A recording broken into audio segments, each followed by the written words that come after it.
노르웨이에 전해지는 이야기가 있습니다. 어떤 소년이 숲속에서 놀다가 아주 큰 알을 발견했어요. 그래서 이 알을 가져다가 집에 알을 품고 있는 거의 그거에다가 딱 집어넣었어요. 똑같이 이제 거위하고 또 이상한 알을 주워다 놨는데 그것이 부활이 됐습니다. 부화가 돼서 나중에 보니까 거위들은 하얀데 이 주워온 알은 검은 거예요. 근데 특별히 이 날개가 큰 거예요. 근데 어느 날 많이 자라다가 독수리가 쫓아왔습니다. 독수리가 이들을 잡아먹으려고 싹 날라왔는데 어미 거위가 막 새끼 거위들을 몰아서 빨리 다 도망가는데 이 새카만 털을 가진 이 새는 가만히 띠뚱띠뚱거리고 가지를 못하는 거예요. 그때 바람이 막 강하게 불고 하는데 날개를 쭉 피니까 이것이 쑥 날아가는 거예요. 바로 독수리입니다. 그것이 하나 이야기가 있는데 약한 것과 미숙한 것은 같은 것이 아니고 또 미숙은 미숙일 뿐입니다. 부족하다는 것과 미흡하다는 것은 같은 것이 아니죠. 다르다는 것과 이질적이라는 것은 또 다른 것입니다. 두 아들이 어머니의 사랑을 받고 자랐습니다. 하나는 7살, 하나는 5살입니다. 그저 어머니의 생일이 들어오자 애들이 자기가 지금까지 받았던 그러한 용돈을 저금통에 넣는데 그것을 다 깨가지고 어머니의 선물을 사러 갔어요. 큰애는 이렇게 보니까 어머니가 이 누주를 잘 바른 걸 보시고 빨간 누주를 사오고, 이 둘째는 자기의 기준대로 산다는 것이 뭘 샀겠어요? 장난감을 산 거예요. 장난감을. 자기가 좋아하는 장난감을 사다가 어머니께 드리는 거야. 틀림없이 어머니가 좋아할 거 생각했는데 이게 바로 미숙아죠. 아직 성장하지 못한 것이죠. 이 아이는 제 시각에서 자기 중심적으로 정말 사랑하고 생각했기 때문에 장난감을 사가지고 나타난 것이죠. 문제는 언제까지 우리가 이렇게 어린아이로 사느냐. 미숙기에는 악에게 칩니다. 갈라디아 4장 29절 보니까 약속을 받은 자가 육체의 자녀에게 핍박을 받는다고 말씀합니다. 이 말씀은 이삭이 분명히 가장 귀한 존재이지만은 아직 어리기 때문에 장성할 때까지는 큰 이스마엘의 핍박을 받을 수밖에 없다는 것이죠. 여기에 상징적으로 매우 중요한 의미가 있는 것입니다. 오늘 성경은 미숙자의 모습에 대해 자세히 설명을 합니다. 첫째는 유혹에 빠진다고 합니다. 성숙한 자는 유혹에 빠지지 않습니다. 그런데 미숙자에게는 항상 너무 위험이 널려 있어요. 온갖 세상에 다 위험이 널려 있기 때문에 스스로 하나도 극복할 수 없기 때문에 모든 환경이 다 그에게는 위험합니다. 유혹에 빠지고 세상 풍주에 빠지고 빠져 들어간다는 것이죠. 둘째는 풍주에 밀려간다고 합니다. 세상의 풍조, 유행에 따릅니다. 예수를 믿는다 하면서도 세상 사람하고 똑같이 살아가는 거예요. 늘상 세상이 좋고 주님에 대해 깊은 관심도 없고 미숙하죠. 아직도 자라나지 못한 것입니다. 또한 요동을 한다고 본문에 말씀합니다. 아브라함을 우리가 보면은 하나님께 분명히 택함받은 아브라함 아니겠습니까? 그러나 75세에 하나님께서 그를 불러주시고 가나안 땅을 떠나서 하나로 떠나서 가나안 땅에 들어갔는데 그럼에도 불구하고 늘상 하나님 말씀대로 살지 못하고 휘청거리고 주께서 말씀하잖아요. 너는 내 앞에서 온전하라. 그 후에 아브라함이 모리아산에서 제물을 바칠 때에 하나님께 비로소 말씀하십니다. 이제야 내가 나를 사랑한 줄, 나를 경외한 줄을 내가 알았다. 이렇게 말씀하는 거예요. 미숙은 선으로 존재하기가 어렵습니다. 미숙한 의인은 의로 서지 못합니다. 미숙한 사랑은 그 개념이 있을 뿐이지 사랑의 이름으로 많은 사람들을 괴롭힐 뿐이요. 사랑하지 못하는 것이죠. 그래서 우리는 성숙해야 되는 것입니다. 믿음도 사랑도 성숙한 위치에 있어야 하는 것이죠. 네온 서울이라고 하는 정신과 의사의 정서적 종속이라는 그 글을 제가 어제도 찾아봤어요. 성숙한 인간의 생활 양식과 철학을 8가지로 설명을 합니다. 제가 짧게 소개를 하겠습니다. 이 성숙한 사람은 책임을 진다는 겁니다. 남에게 의존을 하지 아니하고 독립적이고 책임을 질 줄 안다는 거예요.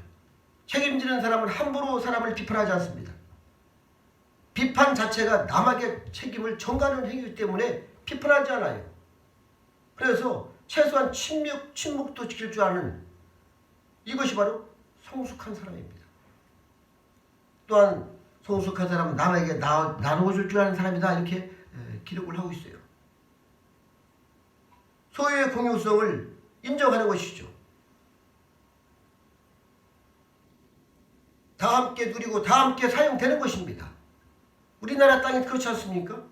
각자 소유가 있지만은 다 함께 누리고 다 함께 공용하는 거예요.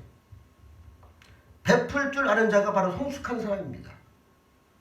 나 혼자의 것이 아니다라고 생각하는 마음이 있어야 되는 것이죠. 세 번째로는 협력할 줄 아는 사회성이 있어야 한다는 것이죠. 우리는 도움을 받을 줄도 알아야 되고 도와줄 줄도 알아야 합니다. 나는 도움도 받지 않고 도와주지도 않겠다는 사람은 상당히 아직도 미숙한 사람이에요. 성숙하지 못하는 것이죠. 도움을 받지 않는 사람이 어디 있겠습니까? 우리가 나라의 도움도 받는 것이고 이웃의 도움도 받는 것이고 혼자는 살아갈 수가 없어요. 이 세상을. 협력을 하고 우리가 협력도 받아야 되는 것이죠. 바로 이것이 성숙한 인간의 모습이다. 이렇게 기록을 하고 있어요. 또한 행동을 조절할 줄 아는 사람, 감정을 적어도 제어할 줄 아는 사람 이렇게 기록이 되어 있어요. 성경에 보니까 자기 마음을 다스리는 것은 성을 빼앗는 것보다 낫다 이렇게 말씀을 하고 있습니다. 우리가 분노가 나도 적개심이 나도 그것을 다스릴 줄 알아야 하는 것이죠. 그리고 다음에는 미래적 의미를 알아야 된다. 현실을 파악하고 항상 우리는 미래의 소망을 가지고 현실만 보지 말고 성숙한 사람은 어떤 일이 있어도 다 참고 그것을 상황 대처를 잘 할 줄 안다는 것이죠. 또 성에 대한 진실하게 생각하며 그 조화를 생각하는 사람이 이렇게 말씀하고 있어요. 육체의 본능을 따라 살지만 육체와 정신의 조화를 아는 그런 사람입니다.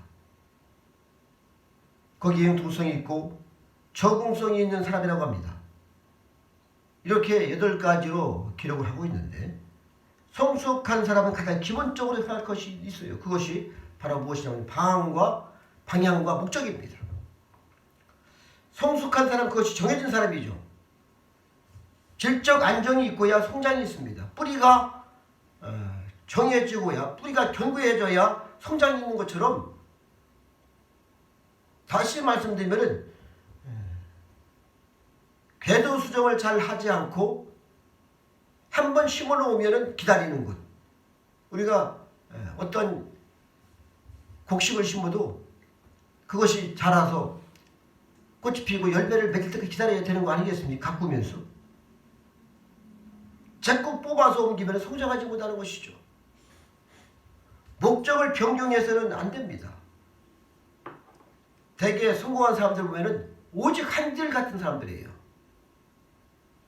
오직 예수 외에는 구원이 없는 것처럼 오직 한 길을 갔습니다. 직업도 바꾸지 않고 생각도 바꾸지 않고 전공도 바꾸지 않고 한 번 시작한 것을 일생을 사는 사람, 그런 사람들이 성공을 했어요. 자꾸 수정하고 반복하면은 조금 셀러 가면은 다른 걸로 바꾸고 이것이 어려운 것이죠. 그래서 나라도 정말 이렇게 성숙한 사람이 대통령이 되고 지도자가 돼야지 나라가 안정이 있는 것이죠. 우리가 봐왔잖아요. 4년 동안을. 확실한 목표가 있어서 그 변경이 없이 그대로 일생을 사는 것, 거기에 성장이 있고 그렇습니다. 방황하는 사람들은 성장이 없어요. 안정 없는 생활에는 정체고 정치고 무엇이고 간에 성장도 없습니다. 그리스도의 장성한 분량이 충만한 데까지 이르라. 목표가 우리는 분명한 것이죠. 우리는 목표가 예수 그리스도십니다. 예수를 닮아가는 것이죠. 이 목표를 분명히 하고 변함없이 직선적으로 살아야 비로소 성숙감이 있다 하는 말씀인 것이죠. 성숙은 결코 소유의 문제도 아니고 지식의 문제도 아닙니다. 성숙이란 존재의 문제요, 바로 인격의 문제인 것입니다. 어떤 인격의 삶이 되느냐, 그것이 목표를 세워 나가야 한다는 말이죠. 여러분, 좋은 열매를 맺기를 다 원하십니다. 열매를 서두르지 마시기 바랍니다. 좋은 나무가 되시기 바랍니다. 좋은 나무가 되면은 언젠가는 반드시 좋은 열매를 맺게 되는 것입니다. 오늘 성경은 우리에게 가르쳐 줍니다. 초조하고 불안할 것이 하나도 없고 계속적으로 겸손한 자세에 있어야 하는 것이죠. 안다고 하는 것은 모르는 것이요, 모른다는 것은 아는 것이다. 이렇게 지식이 큰 이렇게 말씀을 하고 있는데, 우리는 항상 온유하고 겸손해야 됩니다. 교만하면 거기까지 성장이 한계입니다. 교만하면 끝이에요. 성장이 안 됩니다. 사람이. 언제라도 계속적으로 성장하면 할수록 더 겸손하고 더 깊이 온유한 사람이 될 때 그런 끝까지 성장할 수 있는 것이죠. 성숙이란 것이 무엇입니까? 고개를 숙이는 것이죠. 그래서 온유한 인격으로, 겸손한 인격으로 더욱더 겸손하게 성장해 나가는 것이죠. 이것이 성장의 기초인 것이죠. 오늘 성경은 말씀을 하고 있어요. 믿는 것과 아는 일이 하나가 되라. 이렇게 말씀하고 있습니다. 믿는 것과 아는 일이 하나 되라. 여러분, 믿는 것이 따로따로 되면 말이죠. 미신적입니다. 그냥 자기 혼자 스스로 믿는 거예요. 않거든. 미신을 보면은 대단하죠. 근데 아는 것도 없어요. 뭐 좋은 날이라고 해서 이날 저날 뭐 손 없는 날 해서 그렇게 지금도 많은 사람들이 결혼하고 그러는데 정말 참 한심스러워. 또한 믿는 것만 있으면은 믿는 것만 있어요. 성경은 분명하게 믿는 것과 아는 일이 하나가 되라 이렇게 말씀을 하고 있어요. 믿음이 있는데 지식이 없으면 미신이요, 지식은 있는데 믿음이 없으면 철학입니다. 여러분, 어떻게 하면 좋겠습니까? 믿는 것과 아는 것, 신앙이 철학화되고 지식과 믿음이 하나가 되어 여기에서 능력이 있는 것이죠. 이것이 바로 신앙적 의지다 이렇게 말씀드릴 수 있어요. 믿는 것과 아는 것이 하나가 될 때에 자연히 우리는 그 길을 달려갈 수 있는 것이죠. 이것이 바로 신앙적 의지입니다. 그래서 하나님의 아들을, 특별히 예수 그리스도를 믿는 것과 그리스도를 아는 것이 하나가 되어서 그리스도의 분량까지 우리가 성장하는 것입니다. 오직 사랑 안에서입니다. 15절 보니까 이 모든 것을 묶어서 사랑을 깨닫고 사랑을 행하고 사랑을 느끼고 사랑에 미쳐서 높은 사랑의 인격으로 성장하는 것이죠. 모든 사람을 사랑할 수 있는 것, 이것이 성숙한 사람입니다. 또한 참된 것을 하며 이렇게 말씀을 하고 있는데 진실, 그것이 성장의 기초가 되고 있는 것이죠. 우리가 얼마나 진실하려고 노력해봤습니까?